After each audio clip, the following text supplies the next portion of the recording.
Արդարադատության նախկին նախարար Դավիթ Հարությունյանը հայց է ներկայացրել ընդդեմ դատախազության, փոխանցում է Փաստ-Ինֆոն։ Խնդիրն այն է, որ ըստ հայցի գլխավոր դատախազության ապօրինի ծագում ունեցող գույքի բռնագանձման գործերով վարչության պետ Ամիր Խանյանը ինքն է քննել իր անգործության դեմ ներկայացված բողոքը։ Այժմ Դավիթ Հարությունյանը դիմում է ներկայացրել վարչական դատարան ընդդեմ դատախազության, պահանջելով Ամիր Խանյանի կողմից բողոքը քննելը ճանաչել ոչ իրավաչափ եւ որպես հետևանք պարտավորեցնել բողոքը քննելու իրավասություն ունեցող վերադաս դատախազին քննել Ամիր Խանյանի անգործության դեմ բողոքը։ Հայցը մակագրվել է վարչական դատարանի դատավոր Աննա Դիլբարյանին։ Դատարանը վարույթ է ընդունել հայցը եւ գլխավոր դատախազությունից պահանջել Ամիր Խանյանի 24/10/2024 թվականի գրության կազմման համար հիմք հանդիսացած նյութերն ամբողջությամբ 2025 թվականի մայիսին նշանակված է նախնական դատական նիստը։ ԵՄ-ի 10 երկրներ համատեղ հայտարարություն են ստորագրել Ազատություն ռադիոկայանի ֆինանսավորման այլընտրանքային աղբյուրներ փնտրելու պատրաստակամության մասին, որը փակվելու սպառնալիքի տակ է ԱՄՆ կառավարության կողմից ֆինանսավորման կրճատման պատճառով։ Ազատություն ռադիոկայանը հայտնում է, որ հայտարարությունը ստորագրել են Ավստրիան, Բելգիան, Չեխիան, Էստոնիան, Գերմանիան, Լատվիան, Լիտվան, Նիդերլանդները, Սլովենիան եւ Շվեդիան։ Ձերբակալվում են նաև Էկրեմ Իմամօղլուի թիմակիցները։ Ստամբուլի գլխավոր դատախազությունն Իմամօղլուի եւ ավելի քան 100 անձանց դեմ կոռուպցիայի կաշառակերության եւ քրդական կազմակերպությունների հետ համագործակցության մեղադրանքներ է առաջադրել։ Ձերբակալվել է նաև Ստամբուլի Շիշլիի շրջանի պրեֆեկտ Ռեսուլ Էմրահ Շահինը, եւս մեկ պաշտոնյայի Բեյլիկ Դյուզուի քաղաքապետ Մուրադ Չալակի ձերբակալման օրդեր է տրվել։ Ձերբակալություններից հետո Թուրքիայում սոցիալական ցանցերի եւ մեսենջերների հասանելիության հետ կապված խնդիրներ են առաջացել։ Թուրքիայում ընդդիմությունը երկրի ողջ տարածքում հանրահավաքներ է նախաձեռնում ի աջակցություն Ստամբուլի ձերբակալված քաղաքապետ Էկրեմ Իմամօղլուի։ Ազատություն ռադիոկայանը հայց է ներկայացրել դատարան պահանջելով վերականգնել ֆինանսավորումը։ Բողոքում ասվում է, որ կոնգրեսի կողմից դրա համար հատկացված միջոցները չտրամադրելը խախտում է ԱՄՆ սահմանադրությունը, որը կոնգրեսին տալիս է բացառիկ լիազորություններ դաշնային ծախսերի վերաբերյալ։ Գործը քննվելու է Կոլումբիայի շրջանի ԱՄՆ շրջանային դատարանում։ Եվրամիությունը ցավում է Գազայի հատվածում ռազմական գործողությունների վերսկսման եւ Իսրայելի ավիահարվածների հետևանքով խաղաղ բնակիչների, այդ թվում երեխաների զոհվելու համար։ Այդ մասին Armen Press-ը տեղեկանում է Interfax գործակալությունից։ Եվրամիությունն Իսրայելին կոչ է անում դադարեցնել ռազմական գործողությունները եւ կրկնում Համասին ուղղված իր կոչը անհապաղ ազատ արձակել բոլոր պատանդներին։ Կոչ է անում նաեւ Իսրայելին զսպվածություն դրսեւորել եւ վերսկսել մարդասիրական օգնության անխոչնդոտ ներմուծումն ու էլեկտրամատակարարումը Գազա, ասվում է Եվրամիության հայտարարության մեջ։ Եվրամիության արտաքին գործերի բարձր ներկայացուցիչ Կայա Կալասի միջերկրածովյան հարցերով Եվրահանձնաժողովի անդամ Դուբրավկա Շույցայի եւ ճգնաժամային կառավարման հարցերով Եվրահանձնաժողովի անդամ Աջիլիա Բիբիի համատեղ հայտարարությունը հրապարակվել է մարտի 18-ի երեկոյան։ Եվրոպացի բարձրաստիճան պաշտոնյաները բոլոր կողմերին կոչ են արել ճշտությամբ կատարել միջազգային մարդասիրական իրավունքով նախատեսված իրենց պարտավորությունները։ Եվրամիությունն կարծում է, որ բանակցությունների վերսկսումն ստեղծված իրավիճակից դուրս գալու միակ ելքն է, նշում են Բրյուսելում։ ԱՄՆ դատարանը հակասահմանադրական է ճանաչել USAID-ի փակումը։ Դատավորը հրամայեց գործակալությանը վերաբացել, համարելով դրա փակումը անօրինական։ Պուտինի եւ Թրամփի միջև հեռախոսազրույցը հաստատեց հայտնի միտքը ճաշարանում միայն Ռուսաստանն ու Ամերիկան են։ Թեև նախուտեստներ բրյուսելյան կաղամ, բրիտանական fish and chips եւ փարիզյան ակաղաղ, հիմնականում ուտեստը կիևյան կոտլետն է։ Բարի ախորժակ։ Դմիտրի Մեդվեդև։ Ուկրաինան կաջակցի էներգետիկ ենթակառուցվածքների վրա հարձակումները դադարեցնելու առաջարկին, հայտարարել է Վլադիմիր Զելենսկին։ Հիշեցնենք, որ երեկ Թրամփի եւ Պուտինի հեռախոսազրույցից հետո Կրեմլը հայտարարեց, որ Պուտինը կողմ է արտահայտվել Ռուսաստանի եւ Ուկրաինայի կողմից էներգետիկ ենթակառուցվածքներին փոխադարձ հարվածներից 30 օրով հրաժարվելու մասին Թրամփի գաղափարին եւ նման հրաման է տվել զինվորականներին։ Մարտի 19-ի գիշերը Ռուսաստանը մի քանի տասնյակ հարվածային անօդաչու սարքերով գրոհել է Ուկրաինան, հայտնել է Ուկրաինայի նախագահ Վլադիմիր Զելենսկին։ Մեր երկնքում մոտ 40 շահեդ կա, հոպն աշխատում է, ցավոք հարվածներ են հասցվում քաղաքացիական ենթակառուցվածքներին, գրել է Զելենսկին իր տելեգրամյան ալիքում։ Նրա խոսքով հարձակման են ենթարկվել առնվազն 9 մարզեր՝ Կիևի, Ժիտոմիրի, Սումիի, Չեռնիգովի, Պոլտավայի, Խարկովի, Կիրովոգրադի, Դնեպրոպետրովսկի եւ Չերկասի։ Սումիում անօդաչուներից մեկը հարվածել է հիվանդանոցին։ Հենց Ռուսաստանի նման գիշերային հարձակումներն են ոչնչացնում մեր էներգետիկ ոլորտը, մեր ենթակառուցվածքները եւ ուկրաինացիների բնականոն կյանքը։ Այսօր Ռուսաստանի նախագահ Վլադիմիր Պուտինը փաստացի մերժեց կրակի ամբողջական դադարեցման առաջարկը։ Ճիշտ կլիներ, եթե աշխարհը հրաժարվեր Պուտինի կողմից պատերազմը երկարացնելու ցանկացած փորձից։ Պատժամիջոցներ Ռուսաստանի դեմ օգնություն Ուկրաինային, նշել է Զելենսկին։ Ուկրաինայի վրա ռուսական անօդաչուների հերթական գրոհը տեղի ունեցել ԱՄՆ նախագահ Դոնալդ Թրամփի եւ Պուտինի հեռախոսազրույցից մի քանի ժամ անց։ Բանակցություններից հետո Կրեմլի մամուլի ծառայությունը հայտնել է, որ նախագահը հրահանգել է ռուս զինվորականներին դադարեցնել հարձակումները Ուկրաինայի էներգետիկ ենթակառուցվածքի վրա։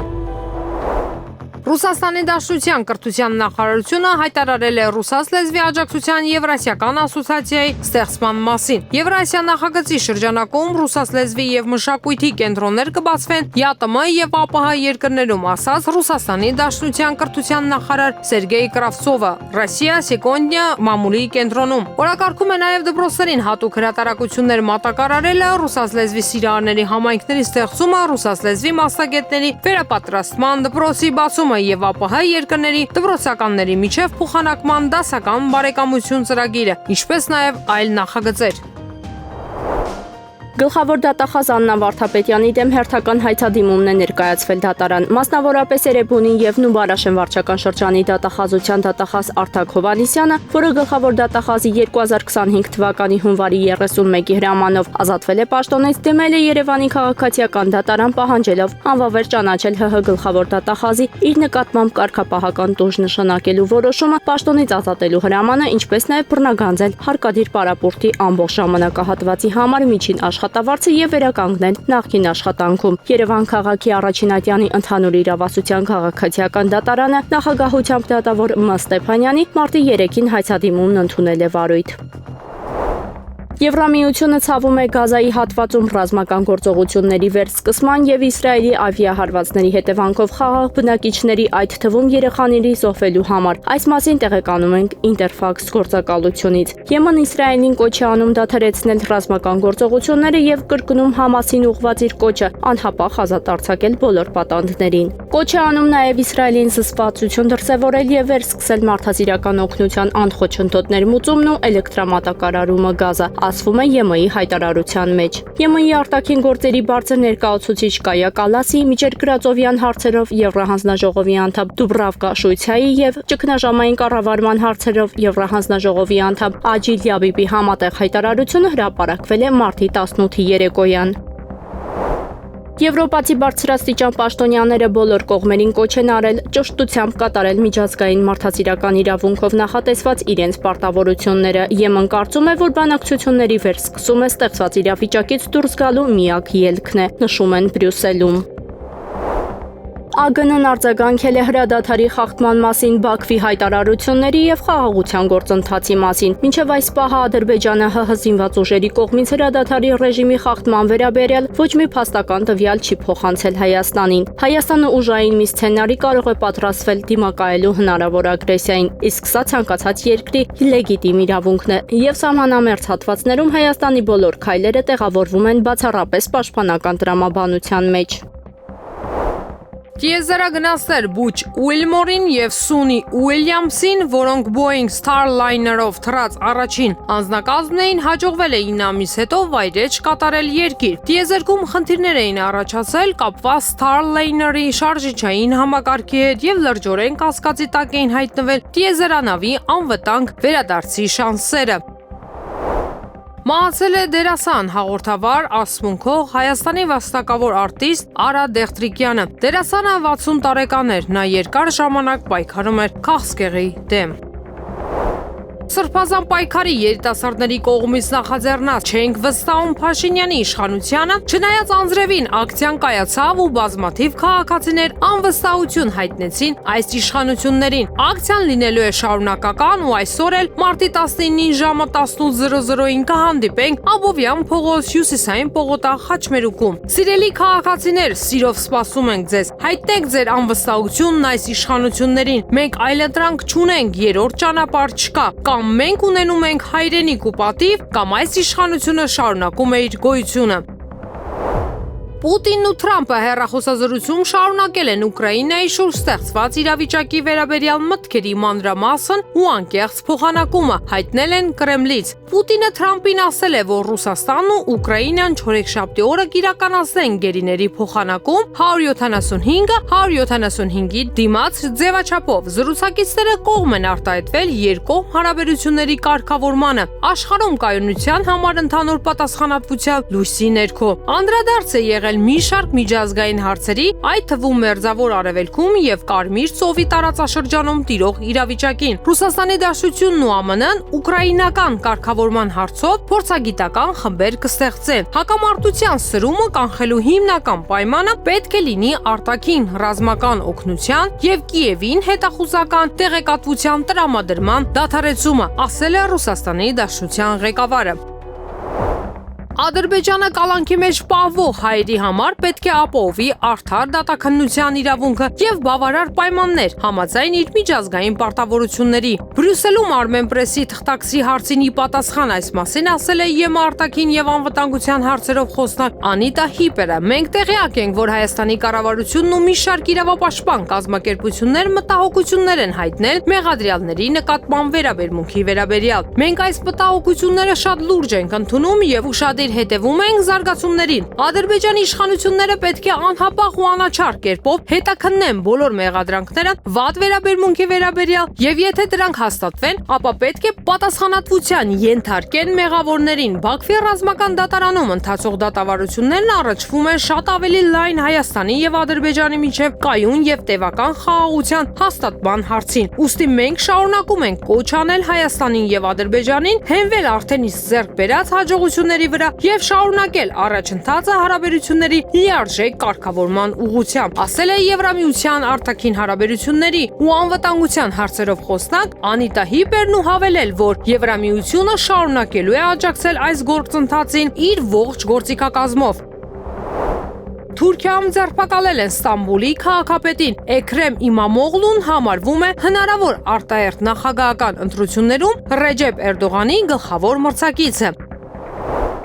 Ուկրաինան կարող է կորցնել Օդեսան Պուտինի եւ Թրամփի այսօրվա բանակցությունների արդյունքում։ The New York Times պարբերականը Թրամփի եւ Պուտինի առաջիկա հեռախոսազրույցը համեմատում է Յալթայի համաժողովի հետ։ Ռուսաստանը կստանա գրեթե ամբողջ տարածքը, որը վերահսկում է Ուկրաինայում, նշում է հրատարակությունը։ Ընդ որում Ուկրաինայում մտավախություն ունեն, որ Ռուսաստանը կստանա Օդեսան բանակցությունների արդյունքում։ Զելենսկու օգնականները մտահոգված են, որ Թրամփը կարող է բավարարել Պուտինի այլ ցանկությունները Ուկրաինայի որոշ մասերի վերաբերյալ, հնարավոր է ներառյալ Օդեսայի կարևոր նավահանգիստը։ Նկարագրում է NYT Fantastic սցենարը։ Կան նաև այլ նշաններ, որ Թրամփը պատրաստվում է զիջումների գնալ, Պուտինին հավելում է թերթը։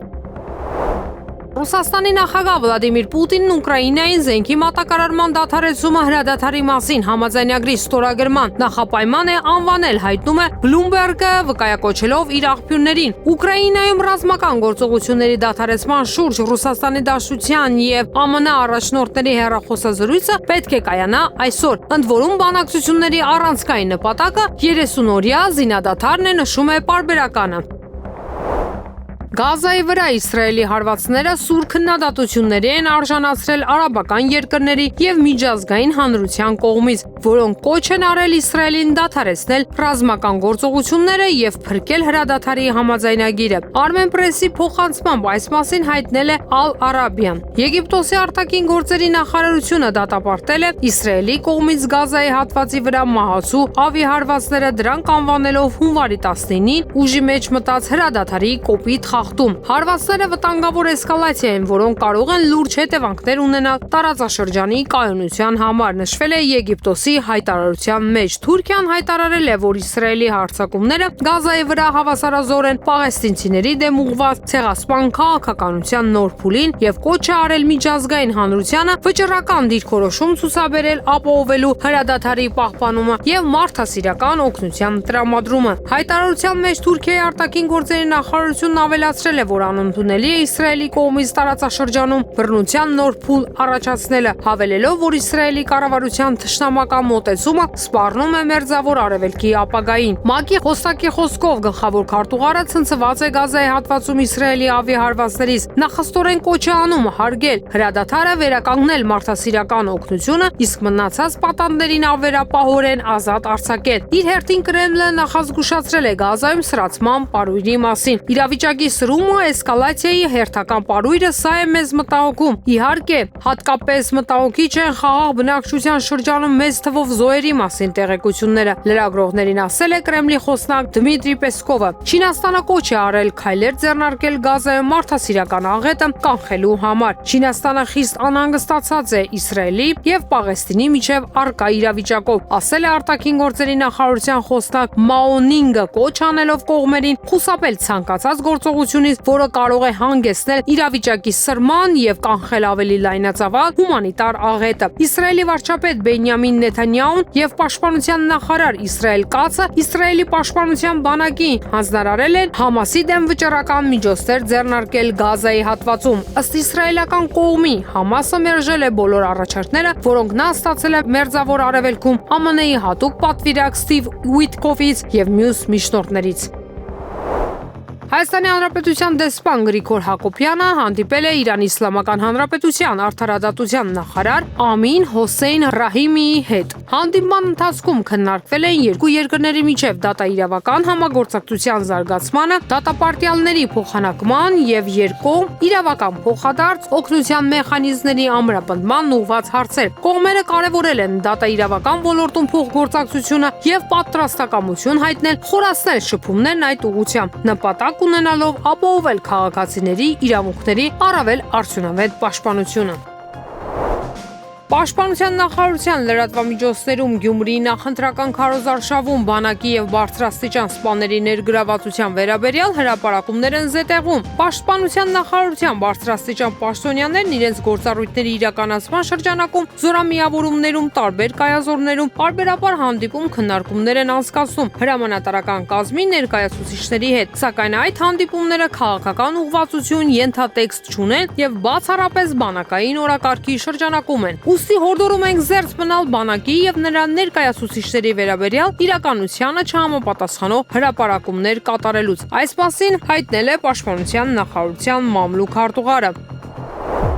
Հայաստանի Հանրապետության ազգային ժողովի մարդու իրավունքների պաշտպանության եւ հանրային հարցերի մշտական հանձնաժողովի նիստում աշխատանքի եւ սոցիալական հարցերի նախարարի տեղակալ Աննա Ժամակոչյանը ներկայացրեց Լեռնային Ղարաբաղից բռնի տեղահանվածների համար իրականացվող զբաղվածության ծրագրի արդյունքները։ 2024 թվականի ընթացքում հաստատվեց հատուկ զբաղվածության ծրագիր, որը նախատեսված է բացառապես Լեռնային Ղարաբաղից բռնի տեղահանված անձանց համար։ Ծրագրի մեկնարկից այս տարվա հունվարից 1800 անձ արդեն իսկ աշխատանքի է անցել, իսկ այս պահին ծրագրի շահառուների թիվը գերազանցում է 2180-ը։ Armenpress-ի հաղորդմամբ ասաց Ժամակոչյանը։ Նրա խոսքով ընդհանուր առմամբ 2024 թվականի դեկտեմբերի 31-ի դրությամբ ավելի քան 21800 բռնի տեղահանված անձ է աշխատանքի անցել Հայաստանում, իսկ 4600-ից ավելի տեղահանվածներ գրանցվել են որպես ինքնազբաղված կամ կազմակերպության հիմնադիր։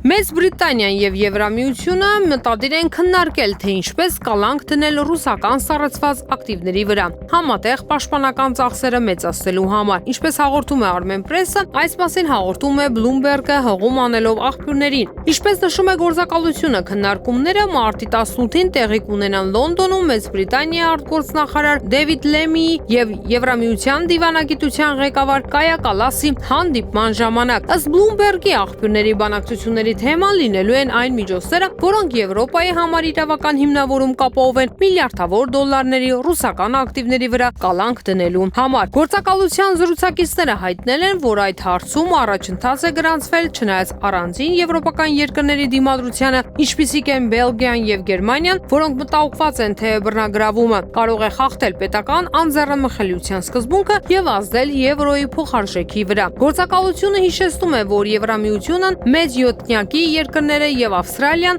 սառեցրել են Ռուսաստանի կենտրոնական բանկի շուրջ 270 միլիարդ դոլարի ակտիվները։ Ռուսաստանի հայտնի ֆիզիկական անձանց նկատմամբ սահմանված պատժամիջոցների միջոցով սառեցվել են նաեւ շուրջ 58 միլիարդ դոլար գումարի ակտիվներ։ Հունգարիան այնուամենայնիվ համաձայնել է երկարաձգել Ռուսաստանի դեմ Եվրամիության պատժամիջոցները ԱՄՆ-ից ցանկելուց հետո, գրում է Պոլիտիկոն։ Հունվարին Բուդապեշտը սպառնացել էր վետո դնել պատժամիջոցների երկարաձգման վրա, վկայակոչելով Թրամփի վերադարձը Սպիտակ տուն, սակայն ըստ Պոլիտիկոյի Հունգարիայի դիրքորոշումը փոխել է հենց ԱՄՆ-ի միջամտությունը։ Պետքարտուղար Մարկո Ռուբիոն զանգահարել է Հունգարիայի արտգործնախարար Պետեր Սիարտոյին, համոզելով նրան չխախտել Եվրամիության պատժամիջոցների համակարգը։ Ավելի վաղ ԶԼՄ-ները հայտնել էին, որ մեկ շաբաթվա ընթացքում ԱՄՆ-ն անհաջող կերպով փորձել է Հունգարիային համոզել աջակցել Ռուսաստանի Դաշնության դեմ պատժամիջոցների երկարաձգմանը։ Բուդապեշտը պնդել է, որ պատժամիջոցների ցուցակում ավելի քան 2200 ֆիգուրանտներից 8 մարդ հեռացվի։ Փոխզիջման արդյունքում նրանցից 4-ը մնացին պատժամիջոցների տակ։ Պարոն Ավետիսյան, վերջերս Հայաստանը 750 միլիոն դոլար պետական պարտքելի ավելացրեց։ Ձեր կարծիքով սա արդարացված պարտք է, ինչի համար են վերցրել, հնարավոր եղավ պարտել։ Տեսեք, նախ պետական պարտքը ինքնին ոչ դրական, ոչ բացասական է, շատ կարևոր է, թե պետական պարտքը վերցնում են, որ ինչ անեն եւ ինչ ձևով են ծախսում, ինչ արդյունավետությամբ, սա մեկ, եւ երկրորդը, արդյոք դա տանելի պարտք է, թե ոչ, վերցրեք ցանկացած բան, ասենք ընտանիքի օրինակ, եթե այսպես իրենց ոտքը վերմակից ավել են մեկնում, հապա հաստատ այդ ոտքը պաղում է։ Եվ նույնը պետության օրինակով, հիմա մենք այո, միտում արդեն, այս վերջի շրջանում միտումը պետական պարտք համախառներքին արդյունք գնալով վատանում է։ Եվ այս իշխանության օրոք մենք այդպիսի կարմիր գիծը հատած վիճակներ ունեցել ենք եւ դա մեզ օգնել է վերականգնել այս ռուս-ուկրաինական պատերազմով պայմանավորված արտաքին տնտեսական գործոնը։ Տեսեք, ձեզ ցույց տամ, սա մեր երկրի համախառն ներքին արդյունքն է 2017-ից 2025 թվական, 2024 մինչև դա փաստն է, 25-ը այս կառավարության լավագույն կանխատեսումն է, լավագույն սցենարի դեպքում։ Նայեք, 7.5%-անոց տնտեսական աճ ենք ունեցել մինչև այս իշխանության գալը եւ 2018-ին գիտեք ինչեր էին խոստանում, սարեր էին խոստանում, ձորեր, երջանկություն, սոցիալական խնդիրների լուծում, միլիարդավոր դոլարի հիշում եք ներդրումներ, հեսա գալու են տնտեսական թռիչքաձև աճ, համեստ 5.2%-անոց աճ, որը էապես նվազա, քան նախորդ տարվան։ Հետո 2019 թվականին, երբ որ մենք ընդհանրապես չենք ունեցել ոչ արտաքին բացական գործոն եւ այլն եւ շատ լավ այսպես ոսկե դարեր, որ իրենց խոստումը կատարեին, ընդամենը ունեցանք տնտեսական աճ 2017 թվականին համարժեք, այսինքն այդ թռիչքները այդպես էլ չեղան, միլիարդավոր դոլարի ներդրումներն էլ այդ որ ճամպրուկներով սպասում էին այս իշխանության, այդպես էլ չեկան։ Բայց այս տարիներին նորից 2018-ից մինչև 2024 թվականը ներառյալ երկնիշ աճել է 10%-ից ավել աճել է մեր երկրի պետական պարտքը։ Հիմա եթե դուք նկատեք 2020 թվականին մենք ունեցել ենք 7.2% անկում եւ այս տնտեսական անկումը նաև պատճառ էր, որ շեշտակի աճեց նաև պետական պարտքը։ Հիմա երբ որ մենք դիտարկում ենք, ասում ենք, գիտեք, դե պատերազմ էր տնտեսական անկում։ Ոչ, պատերազմ չէր։ Մինչև 2020 թվականի սեպտեմբերը դեռ պատերազմ չկար եւ առաջի 9 ամիսների տվյալներով Հայաստանի Հանրապետությունը ունեցել է 6.6% տնտեսական անկում, երկու անգամ ավել, քան տարածաշրջանի մյուս երկրները COVID համավարակով պայմանավորված։ Այսինքն, այդ որ ասում են պինցետով կհանենք, օղիով